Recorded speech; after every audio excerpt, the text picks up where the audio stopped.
तो ट्रंप भी state of Hormuz पर अपना दावा कर रहे हैं। इसके अलावा अभी जो है ईरान पर और भी सैंक्शंस लगाने की संभावना नजर आ रही है, जिससे लग रहा है कि तनाव और बढ़ सकता है। और 19 अगस्त को मीटिंग अपना FOMC के मिनट्स भी जारी होंगे। ये सब फैक्टर्स क्या इंडिकेट कर रहे हैं सर गोल्ड और सिल्वर के लिए? क्या कुछ लेवल्स इंपॉर्टेंट नजर आ रहा है? क्या कुछ रणनीति होनी चाहिए? सर सबसे पहले गोल्ड पर राय दीजिएगा, बाद में हम लोग सिल्वर पर बातचीत करेंगे। नमस्कार ब्रिज जी, बिल्कुल यहाँ पे सबसे पहले धन्यवाद बुलाने के लिए शो में। जहाँ तक सोने का सवाल है तो निश्चित रूप से हम यहाँ पे जो ट्रेंड है वो फिर से एक बार पॉजिटिव होते हुए देख रहे हैं। जिस तरह से जो फंडामेंटल में बदलाव आया है, हम देख रहे थे काफी हद तक यहाँ पे फेड के ब्याज दरों को लेकर के एक नॉइसेस थी, वो अब यहाँ पे कमजोर पड़ती हुई नजर आई है। रीजन बिहाइंड की जो यूएस के जो इकोनॉमिक जो डेटा है वो उन्हीं से यहाँ पे कमजोर होते हुए नजर आ रहे हैं, और उसी के चलते हम देख रहे हैं कि डॉलर इंडेक्स में गिरावट है। यूएस के बॉन्ड की जो दरें हैं वो कमजोर होती हुई नजर आई है, और काफी हद तक यहाँ पे जो फेड के ब्याज दरों की बढ़ोतरी की जो संभावना है वो भी कमजोर होती हुई नजर आई है। तो इन्हीं सब चीजों के चलते हम देख रहे हैं कि सोने में फिर एक बार बाइंग जो है वो लौटती हुई नजर आ रही है। जहां तक स्ट्रेट ऑफ हॉर्मुज का सवाल है तो निश्चित रूप से यह जो तनाव है ये बरकरार रहेगा। ईरान वहां पे संकेत दे चुका है कि वो जनवरी 2029 तक स्ट्रेट ऑफ हॉर्मुज को रीओपन नहीं करेगा। तो इन सारे संकेतों से लगता है कि जो तनाव है वेस्ट एशिया का वो बरकरार रहेगा आने वाले समय में।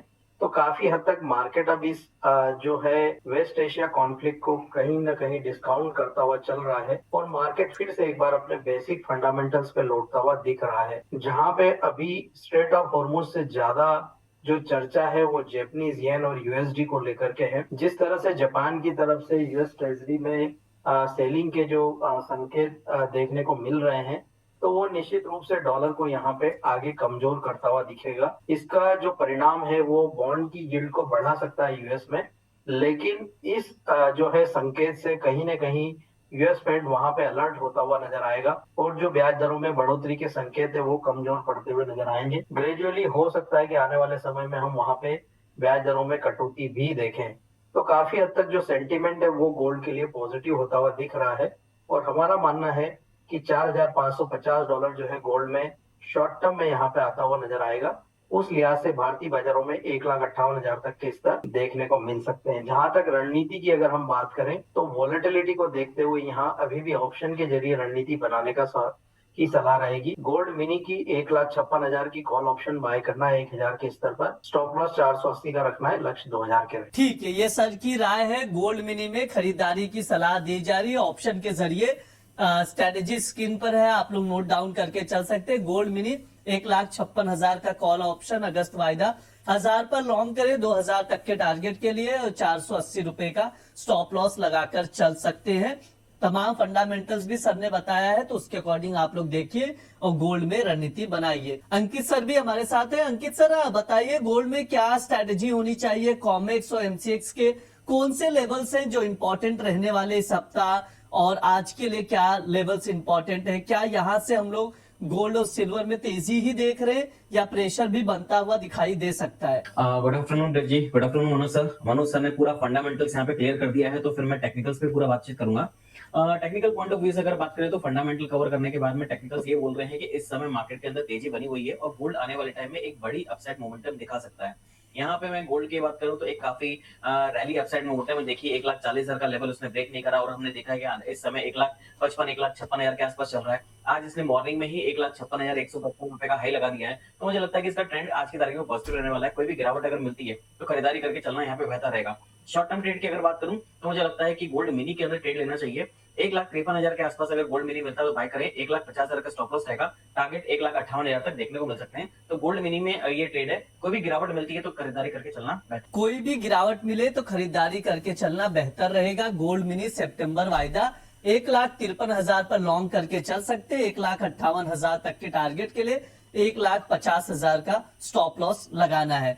अंकित सर, एक चीज ये भी बता दीजिए, गोल्ड में निगेटिव ट्रेंड कब बनेगा, मतलब कौन सा लेवल टूट जाए तो हम लोग वहां पर बिकवाली भी करके चल सकते हैं, और कब तक सिर्फ बाय ऑन डिप की ही रणनीति रहेगी? ब्रिज जी, थोड़े दिन पहले आप ये पूछ रहे थे कि तेजी कब आएगी, अब आप पूछ रहे हैं कि गलत कब आएगी। ये तो बड़ा कंफ्यूजन वाला स्टेटमेंट रहता है। मुझे लगता है कि जिस हिसाब से आपके चैनल पे मैंने हर बार एक ही चीज बोली थी, 1,45,000 पे मेरी बाय अटकी हुई है, 1,45,000 से 1,42,000 के बीच में अगर गोल्ड मिलता है तो आप पोजिशनल बाइंग करके चल सकते हैं। मैं अभी इसके ऊपर रिपोर्ट में तैयार कर रहा हूँ, शायद अगर मैं इसमें कंफर्म हूँ तो आने वाले टाइम में बहुत जल्दी 2,05,000 के टारगेट मुझे गोल्ड के अंदर दिख रहे हैं। 2,05,000 के टारगेट दिख रहे हैं, लेकिन अभी कहना जल्दबाजी होगी। मुझे लगता है कि इस हफ्ते का और वेट करेंगे, उसके बाद मैं इसकी रिपोर्ट रिलीज करूंगा। तो मुझे लगता है कि गोल्ड के अंदर अभी फिलहाल का ट्रेंड जो था वो नीचे नेगेटिव जितना बनना था हो चुका है। अब जिस तरह से सेंटिमेंट्स यहाँ पे क्रिएट हो रहे हैं, अभी मनोज सर ने भी फंडामेंटल्स बताए हैं, तो वहां पे मुझे लग रहा है कि आने वाले टाइम में आपको गोल्ड के अंदर एक बड़ा पॉजिटिव मोमेंटम देखने को मिलेगा। शॉर्ट टर्म ट्रेड 1,60,000 1,64,000 तक देखने को मिलेंगे, फिर आगे की स्ट्रेटेजी क्या रहेगी उसके ऊपर बातचीत करेंगे। लेकिन अभी फिलहाल मुझे लगता है सबसे बेस्ट बाइंग, अगर अब यहाँ पे गोल्ड की बात करें, मेगा गोल्ड लॉट जो है अभी इस समय 1,55,000 के आसपास चल रहा है। 1,52,000 से 1,48,000 के बीच में, मैं फिर बोल रहा हूँ 1,52,000 से 1,48,000 के बीच मिलता है, कभी भी मिलता है तो इसको बाय करके चलिए। 1,40,000 के नीचे का पोजिशनल स्टॉप लॉस बन चुका है, आने वाले टाइम में 1,64,000 और उसके बाद फर्दर अपसाइड रैली इसके अंदर कंटिन्यू रहने वाली है। तो गोल्ड के अंदर बिकवाली करके काम ना करें, कोई भी बड़ी गिरावट मिलेगी खरीदारी करके चलना बेहतर है। ठीक है, बिकवाली नहीं करना है, खरीदारी की ही राय है, यहाँ पर डिप में बाय करके चल सकते हैं, उसके अकॉर्डिंग आप लोग रणनीति बनाइए। आनंद सर भी जुड़ चुके हैं हमारे साथ, उनसे भी समझेंगे कि मार्केट में क्या कुछ स्ट्रेटेजी होनी चाहिए। सर गुड आफ्टरनून, स्वागत है आपका द बोनस में। नमस्कार। सर एक बार गोल्ड सिल्वर पर राय दे दीजिए, कैसे देख रहे हो, और एक इम्पोर्टेंट ट्रिगर है जिस पर मैं आपसे चर्चा करना चाहूंगा, चीन की ओर से जो गोल्ड की बाइंग है उस पर बातचीत करूंगा। जुलाई के आंकड़े आ चुके हैं, जुलाई में भी सेंट्रल बैंक्स ने जो है चाइना के 20 टन गोल्ड खरीदा है। इसके अलावा 21वां महीना है जो लगातार चाइना जो है गोल्ड खरीद रहा है, WGC की रिपोर्ट आई है।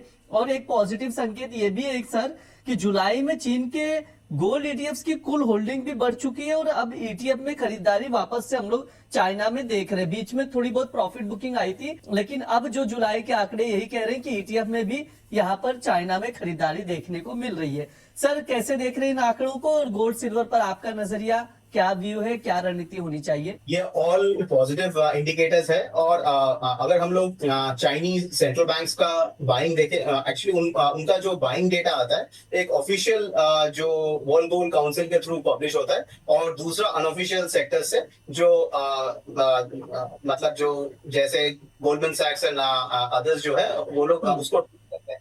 तो जो अनऑफिशियल बाइंग होता है वो जनरली काफी ज्यादा होता है कंपेयर टू ऑफिशियल बाइंग। तो मतलब वो इंडिकेटर पॉजिटिव है।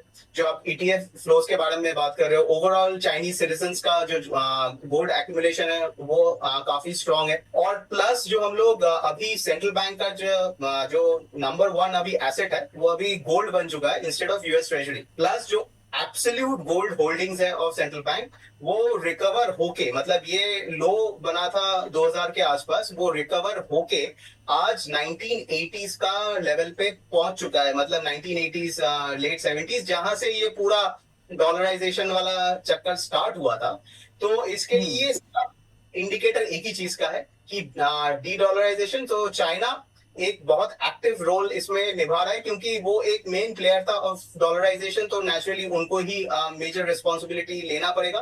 तो जैसे सेंट्रल बैंक वो अपना बैलेंस शीट को डी डॉलराइज कर रहा है, वो लोग अपने सिटीजन्स को भी इंसेंटिव्स देके अपने जो एक्सपोजर है उसको भी डी डॉलराइज किया जा रहा है। तो जो ओवरऑल एक पॉजिटिव है, और ये आगे जाके गोल्ड मार्केट को सपोर्ट करेगा। बट जो उसके साथ जो एक एडिशनल फैक्टर चाहिए वो ये है कि जो आपको US Fed interest rate cycle है उसको भी सपोर्टिव होना पड़ेगा। वो अभी तक नेगेटिव था, स्पेशली लास्ट 2 हफ्ते को छोड़ दे अगर, उसके पहले वो नेगेटिव था, क्योंकि मार्केट का एक्सपेक्टेशन था कि फेड जाके हाइक करेगा। कभी सितंबर में था, कभी अगस्त में, सॉरी दिसंबर में था। तो वो अभी अगर हम लोग एक्सपेक्टेशन को अगर अभी मेजर करेंगे तो ये समझ में आ रहा है कि शायद फेड अभी हाइक ना करे, क्योंकि आपके जो दिसंबर का एक्सपेक्टेशन है वो 80% के नीचे आ चुका है। इनफैक्ट आई थिंक 70% के नीचे भी आ चुका है। तो इसका मतलब है फेड एटलीस्ट दिसंबर तक कोई रेट हाइक का चांसेस नहीं है, जो काफी पॉजिटिव है गोल्ड के लिए। और थर्ड जो है आपका ये जो येन और डॉलर का जो मतलब जो फेड और बैंक ऑफ जापान का जो जॉइंट इंटरवेंशन हो रहा है, जिसको डॉलर डिवैल्यूएशन का पहला स्टेप के हिसाब से देखा जा रहा है बाय द करेंसी मार्केट, तो उसका भी एक पॉजिटिव इम्पैक्ट है। तो overall technically, fundamentally, inter market सब कुछ अभी पॉजिटिव है। बट क्या होता है कि after a long bear market, तो naturally market can not rise vertically, तो वो धीरे धीरे ऊपर जाएगा। बट मैं अंकित जी से सहमत हूँ कि it's a buy on dips, और 1,50,000 के आसपास एक अच्छा फ्लोर इसमें बन चुका है इन सोना, और अराउंड 2,30,000 2,25,000 के आसपास ऑन सिल्वर, और धीरे धीरे ये ऊपर ही जाता जाएगा। ओवरऑल टारगेट अभी इमीडिएटली 70-71 है ऑन सिल्वर, और सोने में क्लोज टू 46। ठीक है, ये सर की राय है, तो उसके अकॉर्डिंग देखिएगा। जो फंडामेंटल्स सर ने विस्तार से बताए, जो लेवल्स बताए, उसके अकॉर्डिंग आप लोग स्ट्रैटेजी बनाकर चलिएगा। मनोज सर, सिल्वर पर राय दे दीजिए। $65 पर सिल्वर नजर आ रहा है, उसके ऊपर सस्टेन करने की कोशिश कर रहा है। क्या इस हफ्ते $70 का भाव दिखाई देगा? काफी फेयर चांसेस है कि हम $70-71 तक एक बार सिल्वर को आते हुए देखेंगे, क्योंकि हम देख रहे हैं कि जो इंडस्ट्रियल मेटल्स है वहां पे शानदार जो है बढ़त देखने को मिल रही है। कॉपर की कीमतें LME पे $14,000 के ऊपर सस्टेन हो रही है। जिंक और एल्यूमिनियम में भी मजबूती देखने को मिल रही है। तो काफी हद तक जो इंडस्ट्रियल मेटल्स में मजबूती है वो सिल्वर की कीमतों को भी सपोर्ट कर रही है, और हम देख रहे हैं कि पिछले पूरे वीक जो है कीमतें $64 को स्ट्रांगली वहां पे होल्ड करती हुई नजर आई थी। यहाँ पे $67 एक माइनर हर्डल जो है सिल्वर के लिए बना हुआ है इंटरनेशनल मार्केट में, लेकिन हमारा मानना है कि वो जो हर्डल है इस सप्ताह सिल्वर पार करता हुआ नजर आएगा, और $71 जो है यहाँ पे कीमतें देखने को मिल सकती है। तो उस लिहाज से भारतीय बाजारों में जो सिल्वर का सितंबर कॉन्ट्रैक्ट है, हमारा मानना है कि 2,41,000 एक हर्डल है, लेकिन वो निकलता हुआ नजर आएगा और कीमतें 2,48,000 तक जा सकती है। तो यहाँ भी वॉलेटिलिटी को देखते हुए ऑप्शन के जरिए रणनीति बनाने की सलाह रहेगी। सिल्वर मिनी की 2,44,000 की कॉल ऑप्शन खरीदना है 2,400 में। स्टॉप लॉस 1,850 का रहेगा, लक्ष्य 3,500 के रहेगा। ठीक है, ये सर की ओर से कॉल दिया जा रहा है। सिल्वर मिनी खरीदारी की सलाह है, लॉन्ग करके चल सकते हैं। 2,44,000 का कॉल ऑप्शन अगस्त वायदा, 2,400 पे लॉन्ग करें, 3,500 तक के टारगेट के लिए 1,850 का स्टॉप लॉस मेंटेन करके चल सकते हैं। अंकित सर, आपके साथ सिल्वर में क्या रणनीति बनाई जाए? कोई ट्रेडिंग कॉल अगर बन रहा हो तो वो भी सजेस्ट कीजिए सर, प्लीज। सर म्यूट है, आप म्यूट है। ब्रिजेश, 2,39,000 पे मैंने वेडनेसडे को आपको सेल रिकमेंडेशन करा था 2,42,000 के स्टॉप लॉस से, और नीचे में टारगेट हमने बात करी थी 2,30,000 के आसपास तक। तो 2,31,550 का टारगेट लगाने के बाद, मतलब लेवल टच करने के बाद में इस समय 2,38,000 के आसपास चल रहा है। तो जिन्होंने प्रॉफिट बुक करा बहुत अच्छी बात है, नहीं करा है तो अब यहाँ पे अपनी पोजीशन को एग्जिट कर सकते हैं।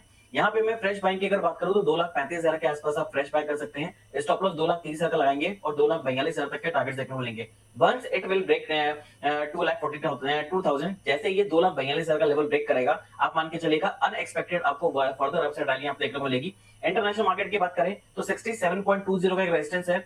67.20 का लेवल अगर ब्रेक करता है तो बहुत जल्दी $73 से $76 के बीच में हम टारगेट आते हुए देखेंगे। तो यहाँ पे $63 इंटरनेशनल मार्केट में सपोर्ट बना हुआ है, और 2,30,000 इंडियन मार्केट में एक सपोर्ट बना हुआ है, उसके स्टॉप लॉस से बाइंग करी जा सकती है। ठीक है, स्टॉप लॉस के साथ बाइंग की जा सकती है। खरीदारी की सलाह दी जा रही है सिल्वर में, तो उसके अकॉर्डिंग रणनीति बनाइए। अंकित सर की ओर से जो कॉल दिया जा रहा है स्क्रीन पर है, नोट डाउन करके चलिए।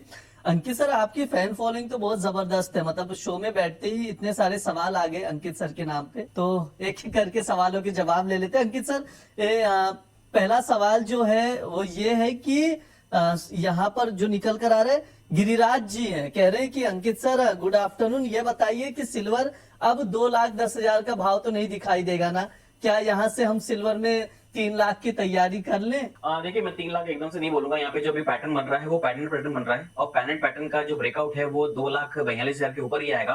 तो 2,42,000 के ऊपर अगर जाता है तो 2,30,000 का स्टॉप लॉस मेंटेन करिए, और यहाँ पे टारगेट 2,67,500 तक देखने को मिल सकते हैं। करीब 24 से 25,000 रुपए की तेजी यहाँ पे देखने को मिलेगी, लेकिन उसके लिए 2,42,000 का ब्रेक करना काफी जरूरी है। ठीक है, आनिंद सर ये बताइए, संजय जी का सवाल है सिल्वर को लेकर, 2,51,000 पर लिया हुआ है, खरीदारी करके रखे, वो क्या करें, राय जानना चाह रहे, और उनका भाव कब तक दिखाई दे सकता है? और सर सिल्वर पर एक शॉर्ट टर्म व्यू भी दे दीजिए, ट्रेडर्स क्या रणनीति बनाए?